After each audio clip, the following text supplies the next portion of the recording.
ವೀಕ್ಷಕರೇ ನಮಸ್ಕಾರ. ಇದರಿಂದ ನ್ಯೂಸ್ ಬುಲೆಟಿನ್ಗೆ ಸ್ವಾಗತ. ನಾನು ಅಕ್ಷತಾ ಕಟಗಾವಲಿ. ಚಾಮರಾಜನಗರದಲ್ಲಿ ಕುಮಾರ್ ಉಪ್ಪಾರ ಅವರಿಗೆ ಜನಧ್ವನಿ ಕರ್ನಾಟಕ ರತ್ನ ಪ್ರಶಸ್ತಿ ಪ್ರದಾನ. ಕುಮಾರ್ ಉಪ್ಪಾರ್ ಅವರಿಗೆ ಜನಧ್ವನಿ ಕರ್ನಾಟಕ ರತ್ನ ಪ್ರಶಸ್ತಿ ಪ್ರದಾನ. ಚಾಮರಾಜನಗರ. ಶಿವಮೊಗ್ಗ ಜಿಲ್ಲೆಯ ಜನಧ್ವನಿ ಸೇವಾ ಸಂಸ್ಥೆಯ ವತಿಯಿಂದ ಕೊಡಲ್ಪಡುವ ಜನಧ್ವನಿ ಕರ್ನಾಟಕ ರತ್ನ ಪ್ರಶಸ್ತಿಯನ್ನು ಚಾಮರಾಜನಗರ ಜಿಲ್ಲೆಯ ಅಕ್ಷರ ಫೌಂಡೇಶನ್ ಗ್ರಾಮೀಣಾಭಿವೃದ್ಧಿ ಸಂಸ್ಥೆಯ ಸಂಸ್ಥಾಪಕ ಅಧ್ಯಕ್ಷರು, ಸಮಾಜ ಸೇವಕರು ಮತ್ತು ಉದ್ಯೋಗ ಮೇಳಗಳ ಆಯೋಜಕರಾದ ಕುಮಾರ್ ಉಪ್ಪಾರ್ ಅವರಿಗೆ ಪ್ರದಾನ ಮಾಡಲಾಯಿತು. ಶಿವಮೊಗ್ಗ ಜಿಲ್ಲೆಯ ಆನವಟ್ಟಿಯಲ್ಲಿ ನಡೆದ ರಾಜ್ಯ ಮಟ್ಟದ ಕನ್ನಡ ರಾಜ್ಯೋತ್ಸವ ಮತ್ತು ಆನವಟ್ಟಿ ಸಾಂಸ್ಕೃತಿಕ ಉತ್ಸವದಲ್ಲಿ ಗಣ್ಯರ ಸಮ್ಮುಖದಲ್ಲಿ ಜನಧ್ವನಿ ಕರ್ನಾಟಕ ರತ್ನ ಪ್ರಶಸ್ತಿಯನ್ನು ಕೊಟ್ಟು ಗೌರವಿಸಲಾಯಿತು. ಕರ್ನಾಟಕದ ನಿರುದ್ಯೋಗ ನಿರ್ಮೂಲನೆಗಾಗಿ ಸಾವಿರಾರು ಯುವಜನತೆಗೆ ಉದ್ಯೋಗ ಕಲ್ಪಿಸಿಕೊಟ್ಟಿರುತ್ತಾರೆ. ಇವರ ಈ ಸೇವೆಯನ್ನು ಗುರುತಿಸಿ ಜನಧ್ವನಿ ಸೇವಾ ಸಂಸ್ಥೆಯು ಪ್ರಶಸ್ತಿ ನೀಡಿ ಗೌರವಿಸಿದೆ. ಪ್ರಶಸ್ತಿ ಪ್ರದಾನ ಮಾಡಿದ ಜನಧ್ವನಿ ಸೇವಾ ಸಂಸ್ಥೆಯ ಸಂಸ್ಥಾಪಕ ಅಧ್ಯಕ್ಷ ಕೆ ವಿಜಯಕುಮಾರ್ ಮಾತನಾಡಿ, ಕುಮಾರ್ ಉಪ್ಪಾರ್ ಅವರು ಚಾಮರಾಜನಗರ ಜಿಲ್ಲೆಯಲ್ಲಿ ಅಕ್ಷರ ಫೌಂಡೇಶನ್ ಗ್ರಾಮಾಭಿವೃದ್ಧಿ ಸಂಸ್ಥೆಯ ಸಂಸ್ಥಾಪಕ ಅಧ್ಯಕ್ಷರು, ಸಮಾಜ ಸೇವಕರಾಗಿ ಉದ್ಯೋಗ ಮೇಳ ಆಯೋಜಿಸುವ ಮೂಲಕ ನಿರುದ್ಯೋಗ ಯುವಕರಿಗೂ ಉದ್ಯೋಗವನ್ನು ದೊರಕಿಸಿಕೊಟ್ಟಿದ್ದಾರೆ. ಅವರ ಔದ್ಯೋಗಿಕ ಬದುಕು ಉತ್ತಮವಾಗಿರಲೆಂದು ಶುಭ ಕೋರಿದರು. ವರದಿ ಹೊಮ್ಮ ನಂಜುಂಡ ನಾಯಕ, ಪ್ರಜಾಪವರ್ ಟಿವಿ, ಚಾಮರಾಜನಗರ. ಹರಪನಹಳ್ಳಿಯಲ್ಲಿ ಕಳವಾದ 35 ಮೊಬೈಲ್ಗಳನ್ನು ಪೊಲೀಸ್ ಇಲಾಖೆ ಪತ್ತೆ ಹಚ್ಚಿ ಸಾರ್ವಜನಿಕರಿಗೆ ಹಿಂದಿರುಗಿಸಲಾಯಿತು. ಕಳುವಾದ 35 ಮೊಬೈಲ್ಗಳನ್ನು ಪತ್ತೆ ಹಚ್ಚಿ ಸಾರ್ವಜನಿಕರಿಗೆ ಹಿಂದಿರುಗಿಸಿದ ಪೊಲೀಸ್ ಇಲಾಖೆ. ಹೌದು, ವಿಜಯನಗರ ಜಿಲ್ಲೆಯ ಹರಪನಹಳ್ಳಿ ಪಟ್ಟಣದ ಬಸ್ ನಿಲ್ದಾಣ, ಸಂತೆ ಮಾರುಕಟ್ಟೆ ಮತ್ತು ಇತರೆ ಸಾರ್ವಜನಿಕ ಸ್ಥಳಗಳಲ್ಲಿ ಕಳೆದ ಕೆಲವು ತಿಂಗಳುಗಳಲ್ಲಿ ಕಳುವಾಗಿದ್ದ ಮೊಬೈಲ್ ಫೋನ್ಗಳನ್ನು ಹರಪನಹಳ್ಳಿಯ ಪೊಲೀಸರು ಯಶಸ್ವಿಯಾಗಿ ಪತ್ತೆ ಹಚ್ಚಿ ಮಾಲೀಕರಿಗೆ ಹಿಂದಿರುಗಿಸಿದ್ದಾರೆ. 2025ರ ಅವಧಿಯಲ್ಲಿ ಮೊಬೈಲ್ ಕಳೆದುಕೊಂಡ ಬಗ್ಗೆ ಅನೇಕ ನಾಗರಿಕರು ಹರಪನಹಳ್ಳಿ ಪೊಲೀಸ್ ಠಾಣೆಯಲ್ಲಿ ದೂರುಗಳನ್ನು ದಾಖಲಿಸಿದ್ದರು. ಈ ಹಿನ್ನೆಲೆಯಲ್ಲಿ ಹರಪನಹಳ್ಳಿ ಪೊಲೀಸ್ ಠಾಣೆಯ ಪಿಎಸ್ಐ ಶಂಭುಲಿಂಗ ಸಿ ಹಿರೇಮಠರವರ ಮಾರ್ಗದರ್ಶನದಲ್ಲಿ ಅಪರಾಧ ವಿಭಾಗದ ಪಿಎಸ್ಐ ಮೀನಾಕ್ಷಿ ಹಾಗೂ ಸಿಬ್ಬಂದಿಗಳಾದ ಕೆಎಂ ಆನಂದ, ರವಿ ದಾದಾಪುರ, ಯು ನಾಗರಾಜ, ಬರಹಗಾರ ಕೆಎಚ್ಎಂ ರಾಜಶೇಖರ, ಜಿಲ್ಲಾ ಪೊಲೀಸ್ ಕಚೇರಿಯ ಸಿಡಿಆರ್ ವಿಭಾಗದ ಕುಮಾರನಾಯಕ ಇವರು ಸಿಇಐಆರ್ ಸೆಂಟ್ರಲ್ ಇಕ್ವಿಪ್ಮೆಂಟ್ ಐಡೆಂಟಿಟಿ ರಿಜಿಸ್ಟರ್ ತಂತ್ರಾಂಶದ ಸಹಾಯದಿಂದ ತನಿಖೆ ನಡೆಸಿ ಒಟ್ಟು 35 ಮೊಬೈಲ್ಗಳನ್ನು ಅಂದಾಜು 4,50,000 ಮೌಲ್ಯದ ವಸ್ತುಗಳನ್ನು ಪತ್ತೆ ಹಚ್ಚುವಲ್ಲಿ ಯಶಸ್ವಿಯಾದರು. ಪತ್ತೆಯಾದ ಮೊಬೈಲ್ಗಳನ್ನು ಹರಪನಹಳ್ಳಿಯ ಡಿಎಸ್ಪಿ ಸಂತೋಷ್ ಚೌಹಾಣ್ ಮತ್ತು ಹರಪನಹಳ್ಳಿ ಸಿಪಿಐ ಮಹಾಂತೇಶ್ ಸಜ್ಜನ್ ಇವರು ಸಾರ್ವಜನಿಕರಿಗೆ ಹಿಂದಿರುಗಿಸಿದರು. ಪ್ರಕರಣದ ತನಿಖೆಯಲ್ಲಿ ತೊಡಗಿ ಶ್ರಮಪಟ್ಟು ಮೊಬೈಲ್ಗಳನ್ನು ಪತ್ತೆ ಹಚ್ಚಿದ ಅಧಿಕಾರಿಗಳನ್ನು ಹಾಗೂ ಸಿಬ್ಬಂದಿಯವರ ಕೆಲಸಕ್ಕೆ ಮಾನ್ಯ SP Vijayanagara, DSP Harapanahalli, CPI ಹರಪನಹಳ್ಳಿರವರು ಭಾರಿ ಮೆಚ್ಚುಗೆ ವ್ಯಕ್ತಪಡಿಸಿದ್ದಾರೆ. ವರದಿ ದೇವರಾಜ್ ಕೆ ನೆಲ್ಲಿಹಂಕಲು, ದಾವಣಗೆರೆ, ಪ್ರಜಾಪವರ್ ಟಿವಿ. ಮಸ್ಕಿ ಪುರಸಭೆ ಮುಂಭಾಗದಲ್ಲಿ ಮಹಿಳೆಯರು ಓಡಾಡುತ್ತಾರೆಂಬ ಖಬರಿಲ್ಲದೆ ಪುರುಷರು ಮೂತ್ರ ವಿಸರ್ಜನೆ. ಮಹಿಳೆಯರು ಓಡಾಡುತ್ತಾರೆಂಬ ಅರಿವಿಲ್ಲದೆ ಪುರುಷರು ಮೂತ್ರ ವಿಸರ್ಜನೆ ಮಾಡಿದ ಘಟನೆ ಮಸ್ಕಿಯಲ್ಲಿ ನಡೆದಿದೆ. ಮಸ್ಕಿ ಪುರಸಭೆ ಮುಂಭಾಗದಲ್ಲಿ ಓಡಾಡುವ ಮಹಿಳೆಯರಿಗೆ ಬೆಲೆಯೇ ಇಲ್ಲದಂತಾಗಿದೆ.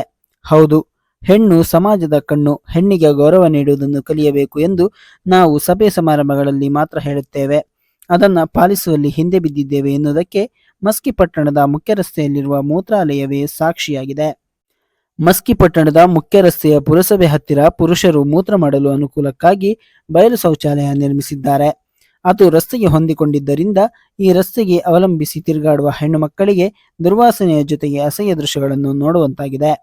ಹೀಗಾಗಿ ಹೆಣ್ಣು ಮಕ್ಕಳು ಮೂಗು ಮತ್ತು ಮುಖವನ್ನು ಮುಚ್ಚಿಕೊಂಡು ದಟ್ಟಣೆ ಸಂಚಾರ ಇರುವ ರಸ್ತೆಯಲ್ಲಿ ಅವಮರ್ಯಾದೆಯಿಂದ ಓಡಾಡುವಂತೆ ಮಾಡಿದೆ ಎಂದು ಅನೇಕ ಹೆಣ್ಣು ಮಕ್ಕಳು ಆಪಾದಿಸುತ್ತಾರೆ. ಈ ವೇಳೆ ಸಂಭವಿಸುವ ಅನಾಹುತಕ್ಕೆ ಕಾರಣರು ಯಾರು ಎಂದು ತಮ್ಮಲ್ಲಿ ಮಹಿಳೆಯರು ಶಪಿಸಿ ಪುರಸಭೆ ಆಡಳಿತ ಮಂಡಳಿ ಕಾರ್ಯವೈಖರಿಗೆ ಚೀತು ಎಂದು ಬೇಸರ ವ್ಯಕ್ತಪಡಿಸಿ ಚೀಮಾರಿ ಹಾಕುತ್ತಿದ್ದಾರೆ. ಮಹಿಳೆಯರನ್ನು ನಾವು ದೇವತೆ ಸ್ವರೂಪದಲ್ಲಿ ಕಾಣುತ್ತೇವೆ ಎಂದು ಬರಿ ಮಾತಿನಲ್ಲಿ ಹೇಳುತ್ತೇವೆ. ಗೌರವಿಸಿದರೆ ದೇವತೆಗಳು ಕೂಡ ನೆಲೆಸುತ್ತಾರೆ. ಪುರಸಭೆ ಕಟ್ಟಡದ ಪಕ್ಕದಲ್ಲಿ ನಿರ್ಮಿಸಿದ ಪುರುಷರ ಬಯಲು ಶೌಚ ಕಟ್ಟಡದಲ್ಲಿ ಮತ್ತು ಹೊರಭಾಗದ ಎಲ್ಲೆಂದರಲ್ಲಿ ಮೂತ್ರ ಮಾಡುವ ದೃಶ್ಯಗಳು ನಿತ್ಯ ಈ ರಸ್ತೆಯ ಮುಂದೆ ಓಡಾಡುವ ಮಹಿಳೆಯರಿಗೆ ಹೇಸಿಗೆ ತರಿಸುತ್ತಿವೆ. ಮಹಿಳೆಯರ ಮನಸ್ಸಿಗೆ ಹೇಸಿಗೆ ಮೂಡಿಸುವ ದೃಶ್ಯಗಳು ಪುರಸಭೆ ಆಡಳಿತ ಮಂಡಳಿ ಕಣ್ಣಿಗೆ ಕಾಣುತ್ತಿಲ್ಲವೇ? ಕುರುಡರಾಗಿದ್ದಾರೆಯೇ ಎಂದು ಆರೋಪಿಸಿದ ತಿರುಪತಿ ಗುತ್ತಿಗೆದಾರರು ಪುರಸಭೆ ಪಂಚಾಯಿತಿಗೆ ಪ್ರಶ್ನಿಸಿದ್ದಾರೆ. ಮುಂದಿನ ದಿನಗಳಲ್ಲಿ ಪುರುಷರು ಮೂತ್ರ ಮಾಡುವ ದೃಶ್ಯಗಳು ಮಹಿಳೆಯರಿಗೆ ಕಾಣದಂತೆ ಮತ್ತು ಅಕ್ಕಪಕ್ಕದಲ್ಲಿ ವ್ಯಾಪಾರ ಮಾಡುವವರು, ಬಸ್ಸಿಗಾಗಿ ಕಾಯುವ ಪ್ರಯಾಣಿಕರು, ಸಾರ್ವಜನಿಕರು ದುರ್ವಾಸನೆಯೊಂದಿಗೆ ಅನಾರೋಗ್ಯಕ್ಕೆ ತುತ್ತಾಗುವ ಮೊದಲು ಸುಸಜ್ಜಿತ ಕಟ್ಟಡ ನಿರ್ಮಾಣ ಮಾಡಿ ಹೇಸಿಗೆ ಮೂಡಿಸುವ ದೃಶ್ಯಗಳಿಗೆ ಕೊನೆಗಾಣಿಸಬೇಕು ಎಂದು ಪ್ರಜಾಪವರ್ ಟಿವಿ ಮೂಲಕ ಒತ್ತಾಯಿಸಿದ್ದಾರೆ. ವರದಿ ವಿರೂಪಾಕ್ಷಯ್ಯ ಸ್ವಾಮಿ ಸಾಲಿಮಠ ಅಂತರಗಂಗೆ, ಪ್ರಜಾಪವರ್ ಟಿವಿ, ಮಸ್ಕಿ. ಕಂಪ್ಲಿಯಲ್ಲಿ ಶಾಲಾ ವಿದ್ಯಾರ್ಥಿಯನ್ನ ಥಳಿಸಿದ್ದು ಶಿಕ್ಷಕಿಯ ಮುಚ್ಚಳಿಕೆ ಪತ್ರದ ಮೂಲಕ ಮುಕ್ತಾಯಗೊಂಡ ಪ್ರಕರಣ. ಬಳ್ಳಾರಿ ಜಿಲ್ಲೆಯ ಕಂಪ್ಲಿ ತಾಲೂಕಿನ ಶಾಲಾ ವಿದ್ಯಾರ್ಥಿಯನ್ನ ಥಳಿಸಿದ್ದ ಪ್ರಕರಣ. ಶಿಕ್ಷಕಿಯ ಮುಚ್ಚಳಿಕೆ ಪತ್ರದ ಮೂಲಕ ಮುಕ್ತಾಯ.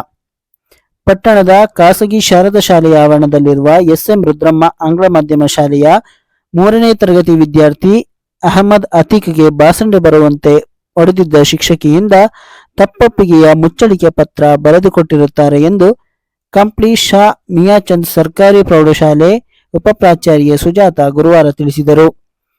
3ನೇ ತರಗತಿ ವಿದ್ಯಾರ್ಥಿ ಅತೀಕ್ ಅಹಮದ್ ಕಲಿಕೆಯಲ್ಲಿ ಹಿಂದುಳಿದ ವಿದ್ಯಾರ್ಥಿಯಾಗಿದ್ದು ನಿಗಾ ವಹಿಸುವಂತೆ ಪೋಷಕರು ಬುಧವಾರ ಶಿಕ್ಷಕಿಗೆ ತಿಳಿಸಿದ್ದರು. ಕನ್ನಡ, ಇಂಗ್ಲಿಷ್, ಹಿಂದಿ ವಿಷಯಗಳ ಮನೆಕೆಲಸ ಪುಸ್ತಕ ಮತ್ತು ನೋಟ್ಸ್ ಬರೆದಿಲ್ಲ ಎನ್ನುವ ಕಾರಣಕ್ಕೆ ಶಿಕ್ಷಕಿ ಅಕ್ಕ ಮಹಾದೇವಿ ಬುಧವಾರ 3ನೇ ತರಗತಿ ವಿದ್ಯಾರ್ಥಿ ಅತೀಕ್ ಅಹಮದ್ಗೆ ಬಾಸಂಡೆ ಬರುವಂತೆ ಮೊಣಕಾಲು ಹಾಗೂ ಎಡಭಾಗದಲ್ಲಿ ಬಡಿದಿದ್ದರು. ಪೋಷಕರಾದ ಎಸ್ ಅಸ್ಲಂ ಪಾಷಾ, ಅಫ್ರಿನ್ ತಾಜ್ ಇವರು ಈ ಪ್ರಮಾಣದಲ್ಲಿ ದಂಡಿಸಬಾರದಿತ್ತು ಎಂದು ಆಕ್ರೋಶ ವ್ಯಕ್ತಪಡಿಸಿದರು.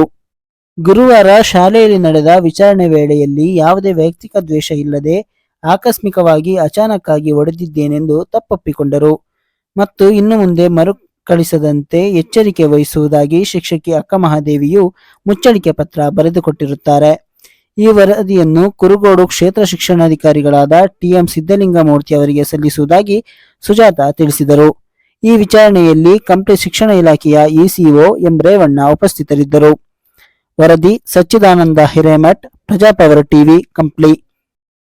ಮುಂಡರ್ಗಿಯ ಸಿಂಗ್ಟಾಲೂರು ಶ್ರೀ ವೀರಭದ್ರೇಶ್ವರ ದೇವರಿಗೆ ಭಕ್ತಿಯಿಂದ ದೀಪ ಹಚ್ಚಿದ ಭಕ್ತರು. ಶ್ರೀ ವೀರಭದ್ರೇಶ್ವರ ದೇವರಿಗೆ ಭಕ್ತಿಯಿಂದ ದೀಪ ಹಚ್ಚಿದ ಭಕ್ತರು. ಗದಗ ಜಿಲ್ಲೆಯ ಮುಂಡರ್ಗಿ ತಾಲೂಕಿನ ಸುಕ್ಷೇತ್ರ ಸಿಂಗಟಾಲೂರು ಶ್ರೀ ವೀರಭದ್ರೇಶ್ವರ ದೇವರಿಗೆ ಕಾರ್ತಿಕ ಅಮಾವಾಸ್ಯೆಯ ದಿನವಾದ ಗುರುವಾರ ಅಪಾರ ಭಕ್ತರು ಆಗಮಿಸಿ ಭಕ್ತಿಯಿಂದ ದೀಪ ಹಚ್ಚುವ ಮೂಲಕ ಸರದಿ ಸಾಲಲ್ಲಿ ನಿಂತು ಶ್ರೀ ವೀರಭದ್ರೇಶ್ವರ ದೇವರ ದರ್ಶನವನ್ನ ಪಡೆದು ಪ್ರಸಾದವನ್ನ ಸ್ವೀಕರಿಸಿ ಪುನೀತರಾದರು. ಮುಂಡರ್ಗಿ ತಾಲೂಕಿನಲ್ಲಿ ಪ್ರಸಿದ್ಧಿಯನ್ನ ಪಡೆದ ಸುಕ್ಷೇತ್ರ ಸಿಂಗಟಾಲೂರು ಶ್ರೀ ವೀರಭದ್ರೇಶ್ವರ ದೇವಸ್ಥಾನವು ಹಲವು ಇತಿಹಾಸವನ್ನ ಹೊಂದಿದೆ. ದೇವಸ್ಥಾನದ ಮುಂಭಾಗದಲ್ಲಿ ತುಂಗಭದ್ರಾ ನದಿ ಹರಿಯುತ್ತಿರುವುದರಿಂದ ಭಕ್ತರು ನದಿಯಲ್ಲಿ ಸ್ನಾನ ಮಾಡಿ ಉಗ್ರ ದೇವರ ದರ್ಶನ ಪಡೆಯುವುದೇ ಒಂದು ಭಾಗ್ಯ. ದೇವಸ್ಥಾನ ಟ್ರಸ್ಟ್ ಕಮಿಟಿಯ ಅಧ್ಯಕ್ಷರಾದ ಕರ್ಬಸಪ್ಪ ಹಂಚಿನಾಳ್ ಅವರು ಕಮಿಟಿಯ ಎಲ್ಲ ಸದಸ್ಯರೊಂದಿಗೆ ದೇವಸ್ಥಾನವನ್ನ ಅಭಿವೃದ್ಧಿಗೆ ಹೆಚ್ಚು ಶ್ರಮ ವಹಿಸುತ್ತಿದ್ದಾರೆ. ಇದರಿಂದ ದೇವಸ್ಥಾನವು ಹೆಚ್ಚು ಅಭಿವೃದ್ಧಿಯನ್ನ ಹೊಂದುತ್ತಿದೆ. ಪ್ರತಿದಿನ ದೇವಸ್ಥಾನಕ್ಕೆ ಬಂದಂತಹ ಭಕ್ತರಿಗೆ ಪ್ರಸಾದ ವ್ಯವಸ್ಥೆಯನ್ನ ನಿರಂತರವಾಗಿ ನಡೆಸಿಕೊಂಡು ಬರ್ತಾ ಇದ್ದಾರೆ. ಇದರಿಂದ ವೀರಭದ್ರೇಶ್ವರ ಹೆಚ್ಚು ಪ್ರಸಿದ್ಧಿಯನ್ನ ಪಡೆದಿದೆ. ಕಳೆದ ಸೋಮವಾರ ಶ್ರೀ ವೀರಭದ್ರೇಶ್ವರ ದೇವಸ್ಥಾನದ ಕಮಿಟಿ ವತಿಯಿಂದ ಸಾವಿರಾರು ಭಕ್ತರ ಸಮ್ಮುಖದಲ್ಲಿ ಕಾರ್ತಿಕೋತ್ಸವ ನೆರವೇರಿತು. Bureau report Arjun Hosmani, Prajapower TV, Mundargi. ಸಿಂಧನೂರಿನಲ್ಲಿ ರಾಜ್ಯ ಕಾಂಗ್ರೆಸ್ ಸರ್ಕಾರ ರೈತ ವಿರೋಧಿ ಧೋರಣೆಯನ್ನ ಖಂಡಿಸಿ ಜೆಡಿಎಸ್ನಿಂದ ನವೆಂಬರ್ 25ಕ್ಕೆ ಬೃಹತ್ ಪ್ರತಿಭಟನೆ. ರಾಜ್ಯ ಕಾಂಗ್ರೆಸ್ ಸರ್ಕಾರ ರೈತ ವಿರೋಧಿ ಧೋರಣೆ ಖಂಡಿಸಿ ಜೆಡಿಎಸ್ನಿಂದ ನವೆಂಬರ್ 25ಕ್ಕೆ ಬೃಹತ್ ಪ್ರತಿಭಟನೆ. ರಾಜ್ಯ ಕಾಂಗ್ರೆಸ್ ಸರ್ಕಾರ ರೈತ ವಿರೋಧಿ ಧೋರಣೆಯನ್ನ ಅನುಸರಿಸುತ್ತಾ ಇದ್ದು, ಇದನ್ನು ವಿರೋಧಿಸಿ ನವೆಂಬರ್ 25ರಂದು ಜೆಡಿಎಸ್ ಯುವ ಘಟಕದ ರಾಜ್ಯಾಧ್ಯಕ್ಷ ನಿಖಿಲ್ ಕುಮಾರಸ್ವಾಮಿ ನೇತೃತ್ವದಲ್ಲೇ ಸಿಂಧನೂರಿನಲ್ಲಿ ಬೃಹತ್ ಪ್ರತಿಭಟನೆ ಹಮ್ಮಿಕೊಳ್ಳಲು ನಿರ್ಧರಿಸಲಾಗಿದೆ ಎಂದು ಜೆಡಿಎಸ್ ಮುಖಂಡ ಚಂದ್ರ ಭೂಪಾಲ್ ನಾಡಗೌಡ ತಿಳಿಸಿದ್ದಾರೆ. ನಗರದ ಪತ್ರಿಕಾ ಭವನದಲ್ಲಿ ಗುರುವಾರ ಸುದ್ದಿಗೋಷ್ಠಿಯಲ್ಲಿ ಅವರು ಮಾತನಾಡಿದ್ದಾರೆ. ತುಂಗಭದ್ರಾ ಜಲಾಶಯದಲ್ಲಿ ನೀರಿದ್ದರೂ 2ನೇ ಬೆಳೆಗೆ ನೀರು ಬಿಡದೆ ರೈತರಿಗೆ ಕಾಂಗ್ರೆಸ್ ಸರ್ಕಾರ ವಂಚನೆ ಮಾಡ್ತಾ ಇದೆ. ಮುಂಗಾರು ಹಂಗಾಮಿನಲ್ಲಿ ಅತಿವೃಷ್ಟಿಯಿಂದ ಬಹುತೇಕ ಎಲ್ಲಾ ಬೆಳೆಗಳು ಹಾನಿಯಾಗಿದ್ದು ರೈತರು ಸಂಕಷ್ಟದಲ್ಲಿದ್ದಾರೆ. ಇಂತಹ ಪರಿಸ್ಥಿತಿಯಲ್ಲಿ ರಾಜ್ಯ ಕಾಂಗ್ರೆಸ್ ಸರ್ಕಾರ 2ನೇ ಬೆಳೆಗೆ ನೀರು ಕೊಡುವ ಮೂಲಕ ಹಿತ ಕಾಯುವ ಪ್ರಯತ್ನ ಮಾಡಬೇಕಿತ್ತು. ಆದರೆ ಗೇಟ್ ಅಳವಡಿಸುವ ನೆಪದಲ್ಲಿ ನೀರು ಪೋಲು ಮಾಡ್ತಾ ಇದೆ. 3 ತಿಂಗಳಲ್ಲಿ ಗೇಟ್ಗಳನ್ನು ಅಳವಡಿಸಬಹುದು ಎಂದು ತಜ್ಞ ಕನ್ನಯ್ಯ ನಾಯ್ಡು ಸ್ಪಷ್ಟಪಡಿಸಿದ್ದಾರೆ. ಜಲಾಶಯದಲ್ಲಿ ಎಡದಂಡೆ ನಾಲೆಯ ಪಾಲು 33 ಟಿಎಂಸಿ ನೀರಿದೆ. ಅಲ್ಪ ಕೊರತೆ ಕಂಡು ಬಂದರೆ ಭದ್ರಾ ಜಲಾಶಯದಿಂದ ನೀರು ತರಬಹುದು. ಆದರೆ ಐಸಿಸಿ ಸಭೆಯಲ್ಲಿ ರೈತ ವಿರೋಧಿ ನಿರ್ಣಯ ಕೈಗೊಳ್ಳಲಾಗಿದೆ ಎಂದು ಆರೋಪಿಸಿದ್ದಾರೆ. ಬೆಳೆ ಹಾನಿಗೆ ಸಂಬಂಧಿಸಿದಂತೆ ರಾಜ್ಯ ಸರ್ಕಾರ ರೈತರಿಗೆ ಇನ್ನೂ ಕೂಡ ಪರಿಹಾರ ನೀಡಿಲ್ಲ. ಈಗಾಗಲೇ ಕೇಂದ್ರ ಸರ್ಕಾರವು 3,000 ಕೋಟಿ ಬೆಳೆ ಹಾನಿ ಪರಿಹಾರ ಬಿಡುಗಡೆ ಮಾಡಿದೆ. ರಾಜ್ಯ ಸರ್ಕಾರ ರೈತರ ಖಾತೆಗೆ ಹಣ ಜಮಾ ಮಾಡ್ತಾ ಇಲ್ಲ. ಭತ್ತ ಕಟಾವಾಗಿ ಮಾರುಕಟ್ಟೆಗೆ ಬರ್ತಾ ಇದೆ. ಮಾರುಕಟ್ಟೆಯಲ್ಲಿ ಭತ್ತದ ಬೆಲೆ ಕುಸಿದಿದೆ. ಆದರೂ ಖರೀದಿ ಕೇಂದ್ರ ಆರಂಭಿಸಿಲ್ಲ. ತೆಲಂಗಾಣದಲ್ಲಿ ಕಾಂಗ್ರೆಸ್ ಸರ್ಕಾರವಿದೆ. ಅಲ್ಲಿ ಭತ್ತವನ್ನ ಎಂಎಸ್ಪಿ ಜೊತೆಗೆ 500 ರೂಪಾಯಿಗಳ ಬೆಂಬಲದೊಂದಿಗೆ ಸರ್ಕಾರ ಖರೀದಿ ಮಾಡ್ತಾ ಇದೆ. ನಮ್ಮಲ್ಲಿ ಇನ್ನೂ ಖರೀದಿ ಕೇಂದ್ರ ಆರಂಭಿಸಿಲ್ಲ ಎಂದು ಆಪಾದಿಸಿದ್ದಾರೆ. ಈ ಪ್ರತಿಭಟನೆಯಲ್ಲಿ ರಾಯಚೂರು, ಬಳ್ಳಾರಿ, ಕೊಪ್ಪಳ, ವಿಜಯನಗರ ಜಿಲ್ಲೆಗಳ ಜೆಡಿಎಸ್ ಮುಖಂಡರು ಭಾಗವಹಿಸಲಿದ್ದಾರೆ. ರೈತರಿಗೆ ಜೆಡಿಎಸ್ ಪಕ್ಷ ಹೋರಾಟ ಮಾಡಲು ಮುಂದಾಗಿದ್ದು, ರೈತರು ಹೆಚ್ಚಿನ ಸಂಖ್ಯೆಯಲ್ಲಿ ಭಾಗವಹಿಸಿ ಸರ್ಕಾರಕ್ಕೆ ಚಾಟಿ ಏಟು ನೀಡಬೇಕು ಎಂದು ಮನವಿಯನ್ನ ಮಾಡಿದ್ದಾರೆ. ಈ ಸಂದರ್ಭದಲ್ಲಿ ಜೆಡಿಎಸ್ ಮುಖಂಡರಾದ ದೇವೇಂದ್ರಗೌಡ ಹೊಸಳ್ಳಿ, ಜಿ ಸತ್ಯನಾರಾಯಣ, ಅಶೋಕ್ ಗದ್ರಟಗಿ, ಧರ್ಮನಗೌಡ ಮಲ್ಲಾಪುರ, ಅಲ್ಲಮ ಪ್ರಭು ಪೂಜಾರ, ಕೆಜಿ ಜಿಲಾನಿ ಪಾಷಾ, ಚಂದ್ರಶೇಖರ್ ಮೈಲಾರ್ ನಗರದ ಘಟಕದ ಅಧ್ಯಕ್ಷ ರವಿಕುಮಾರ್ ಪನ್ನೂರು, ಆಸಿಫ್ ಸೇರಿದಂತೆ ಇತರರು ಭಾಗವಹಿಸಿದ್ದರು. Bureau report Venkatesh Nayak, Prajaprabha TV, Sindhanur. ಸಿಂಧನೂರಿನಲ್ಲಿ ಮುತ್ತು ಬಾಷಿಯವರ ಪೊಲೀಸ್ ಅಧಿಕಾರಿಗಳ ವಿರುದ್ಧ ಹಣ ಪಡೆದಿರುವುದಾಗಿ ಸುಳ್ಳು ಆರೋಪ. ಅಯ್ಯಪ್ಪ ಹರ್ಟೇನೂರು. ಹಣ ನೀಡಿದ ಕುರಿತು ಪೊಲೀಸ್ ವಿರುದ್ಧ ಮುತ್ತು ಬರ್ಷಿ ಆರೋಪದ ಹೇಳಿಕೆ ಹಸಿ ಸುಳ್ಳು. ಟಿಪ್ಪರ್ ಮಾಲೀಕರ ಸಂಘದ ಕಾರ್ಯದರ್ಶಿ ಅಯ್ಯಪ್ಪ ಹರ್ಟೇನೂರ್ ಸ್ಪಷ್ಟನೆ. ಮರಳು ಸಾಗಾಣಿಕೆಯ ಟಿಪ್ಪರ್ ಮಾಲೀಕರಿಂದ ರಾಯಲ್ಟಿ ಇಲ್ಲದ ಟಿಪ್ಪರ್ಗಳಿಂದ ಪೊಲೀಸರು ಹಣ ವಸೂಲಿ ದಂಧೆಯಲ್ಲಿ ತೊಡಗಿದ್ದಾರೆಂದು ಆರೋಪಿಸಿದ ಮುತ್ತು ಬರ್ಷಿಯವರ ಆರೋಪ ಶುದ್ಧ ಸುಳ್ಳಿನಿಂದ ಕೂಡಿದೆ ಎಂದು ಟಿಪ್ಪರ್ ಲಾರಿ ಮಾಲೀಕರ ಸಂಘದ ಪ್ರಧಾನ ಕಾರ್ಯದರ್ಶಿ ಅಯ್ಯಪ್ಪ ಹರ್ಟೇನೂರ್ ಪ್ರಜಾಪ್ರಭ ಟಿವಿಯಲ್ಲಿ ಸ್ಪಷ್ಟಪಡಿಸಿದ್ದಾರೆ. ರಾಯಲ್ಟಿ ಇಲ್ಲದ ಟಿಪ್ಪರ್ ವಾಹನಗಳಿಗೆ ಕಾನೂನಿನಂತೆ ಕ್ರಮ ಕೈಗೊಳ್ಳಬೇಕಾಗಿರುವುದು ಪೊಲೀಸರ ಕರ್ತವ್ಯ. ರಾಯಲ್ಟಿ ಇಲ್ಲದ ಆರೋಪ ಮಾಡಿದ ಮುತ್ತು ಬರ್ಷಿಯ ಟಿಪ್ಪರ್ ಲಾರಿಯ ಮೇಲೆ ಕೇಸ್ ದಾಖಲಿಸಿದ ಹಿನ್ನೆಲೆ ಪೊಲೀಸ್ ಅಧಿಕಾರಿಗಳ ವಿರುದ್ಧ ಮುತ್ತು ಬರ್ಷಿ ಇಲ್ಲ ಸಲ್ಲದ ಸುಳ್ಳು ಆರೋಪ ಮಾಡುತ್ತಾ ಪೊಲೀಸ್ ಅಧಿಕಾರಿಗಳ ಕರ್ತವ್ಯಕ್ಕೆ ಚ್ಯುತಿ ತರುವ ವ್ಯವಸ್ಥಿತ ಹುನ್ನಾರ ಎಂದಿದ್ದಾರೆ. ಈ ಕುರಿತು ಮಾಧ್ಯಮಕ್ಕೆ ಹೇಳಿಕೆ ನೀಡಿದ ಅವರು, ನಾವು ಟಿಪ್ಪರ್ ಲಾರಿ ಮಾಲೀಕರು ನಮ್ಮ ಕಾಯಕವಾದ ಮರಳು, ಮರಂ, ಕಂಕರ್, ಬಿಂಚಿ ಸಾಗಾಣಿಕೆ ಮಾಡಿಕೊಂಡು ಬಂದಿರುತ್ತೇವೆ. ಇಲಾಖೆಯ ನಿಯಮದಂತೆ ನಾವೆಲ್ಲರೂ ಬದ್ಧರಾಗಿರಬೇಕು. ನಿಯಮ ಉಲ್ಲಂಘಿಸಿದಾಗ ಕಾನೂನು ರೀತಿಯಲ್ಲಿ ರಾಯಲ್ಟಿ ಇಲ್ಲದ ಟಿಪ್ಪರ್ ಲಾರಿಗಳನ್ನು ಹಿಡಿದು ಕೇಸ್ ದಾಖಲಿಸುವ ಕೆಲಸ ಪೊಲೀಸ್ ಇಲಾಖೆಯದ್ದು. ಆ ಕೆಲಸ ಅವರು ಮಾಡಿದ್ದಾರೆ. ಮುತ್ತು ಬರ್ಷಿ ಅವರು ಟಿಪ್ಪರ್ ಮೇಲೆ ಕೇಸ್ ದಾಖಲಿಸಿದ್ರಿಂದ ಪ್ರತಿಷ್ಠೆಯನ್ನಾಗಿಸಿಕೊಂಡು ಸಾಮಾಜಿಕ ಜಾಲತಾಣದಲ್ಲಿ ಪೊಲೀಸ್ ಅಧಿಕಾರಿಗಳ ವಿರುದ್ಧ ಇಲ್ಲಸಲ್ಲದ ಸಣ್ಣ ಪುಟ್ಟ ವಿಡಿಯೋಗಳನ್ನು ಹರಿಬಿಟ್ಟು ವದಂತಿ ಹಬ್ಬಿಸ್ತಾ ಇರುವುದು ತರವಲ್ಲ ಎಂದು ಅಯ್ಯಪ್ಪ ಆರೋಪಿಸಿದ್ದಾರೆ. ಸರ್ಕಾರ ಮತ್ತು ಕಾನೂನನ್ನು ಪಾಲಿಸುವ ಅಧಿಕಾರಿಗಳ ಮತ್ತು ಪೊಲೀಸ್ ಅಧಿಕಾರಿಗಳ ವಿರುದ್ಧ ಸುಳ್ಳು ಆರೋಪ ಮಾಡಬಾರದು. ಸಿಂಧನೂರು ಮತ್ತು ಸಿಂಧನೂರಿನ ತಾಲೂಕಿನಲ್ಲಿ ಬರುವ ಯಾವೊಬ್ಬ ಟಿಪ್ಪರ್ ಲಾರಿ ಮಾಲೀಕ ಪೊಲೀಸ್ ಅಧಿಕಾರಿಗಳಿಗೆ ದುಡ್ಡು ಕೊಟ್ಟಿಲ್ಲ, ಇದು ಶುದ್ಧ ಸುಳ್ಳು. ಆರೋಪದಲ್ಲಿ ಹುರುಳಿಲ್ಲ ಎಂದು ಸ್ಪಷ್ಟನೆಯನ್ನ ನೀಡಿದ್ದಾರೆ. ಇಲ್ಲದ ವದಂತಿಗಳಿಗೆ ಯಾರೂ ಕಿವಿಗೊಡಬೇಡಿ ಎಂದು ಅಯ್ಯಪ್ಪ ಹರ್ಟೇನೂರ್ ತಿಳಿಸಿದ್ದಾರೆ. Bureau report Venkatesh Nayak, Prajaprabha TV, Sindhanur. ಹರಿಹರದಲ್ಲಿ ರಾಜ್ಯ ಚುನಾವಣಾ ಆಯೋಗದ ಆಯುಕ್ತರಿಂದ ಆಡಳಿತ ಕಚೇರಿ ಪರಿಶೀಲನೆ, ವ್ಯವಸ್ಥೆಯ ಸಿದ್ಧತೆ, ಪಾರದರ್ಶಕತೆಗೆ ಒತ್ತು. ರಾಜ್ಯ ಚುನಾವಣಾ ಆಯೋಗದ ಆಯುಕ್ತರಿಂದ ಆಡಳಿತ ಕಚೇರಿ ಪರಿಶೀಲನೆ, ವ್ಯವಸ್ಥೆಯ ಸಿದ್ಧತೆ, ಪಾರದರ್ಶಕತೆಗೆ ಒತ್ತು.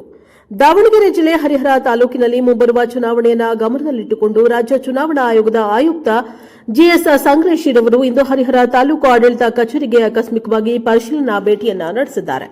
ಆಡಳಿತದ ವಿವಿಧ ವಿಭಾಗಗಳಲ್ಲಿ ನಡೀತಾ ಇರುವಂತಹ ಚುನಾವಣಾ ಪೂರ್ವ ಸಿದ್ಧತೆ, ದಾಖಲೆಗಳ ಸಂಗ್ರಹಣಾ ವಿಧಾನ, ಮತದಾರರ ಪಟ್ಟಿಗಳ ನವೀಕರಣ ಹಾಗೂ ಸಿಬ್ಬಂದಿಗಳ ಜವಾಬ್ದಾರಿ ಹಂಚಿಕೆ ಸಂಬಂಧಿತ ವಿವರಗಳನ್ನು ಸಮಗ್ರವಾಗಿ ಪರಿಶೀಲಿಸಿದ ಆಯುಕ್ತರು ಕಚೇರಿಯ ಒಳ ಕಾರ್ಯವೈಖರಿಯ ಬಗ್ಗೆ ಸಂಬಂಧಿತ ಅಧಿಕಾರಿಗಳಿಂದ ನೇರ ಪ್ರತಿಕ್ರಿಯೆಯನ್ನ ಪಡೆದಿದ್ದಾರೆ.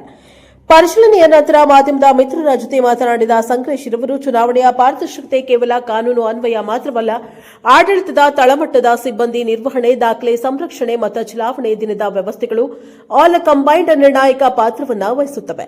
ಯಾವುದೇ ರೀತಿಯ ನಿರ್ಲಕ್ಷ್ಯಕ್ಕೆ ಅವಕಾಶವಿಲ್ಲ ಎಂದು ಸ್ಪಷ್ಟ ಸಂದೇಶವನ್ನ ನೀಡಿದ್ದಾರೆ.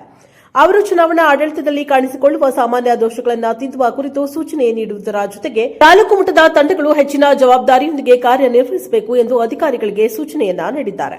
ಈ ಸಂದರ್ಭದಲ್ಲಿ ತಾಲೂಕು ತಹಶೀಲ್ದಾರ್ ಕೆಎಂ ಗುರುಬಸವರಾಜ್, ತಾಲೂಕು ಗ್ಯಾರಂಟಿ ಅನುಷ್ಠಾನ ಸಮಿತಿಯ ಅಧ್ಯಕ್ಷ ಶ್ರೀನಿವಾಸ ನಂದಗಾವಿ, ಮಲೆಬೆನ್ನೂರು ಕಾಂಗ್ರೆಸ್ ಅಧ್ಯಕ್ಷ ಎಂಬಿ ಅಬೀದ್ ಅಲಿ ಸೇರಿದಂತೆ ಆಡಳಿತದ ಹಲವು ಅಧಿಕಾರಿಗಳು ಮತ್ತು ಸಿಬ್ಬಂದಿಗಳು ಉಪಸ್ಥಿತರಿದ್ದರು.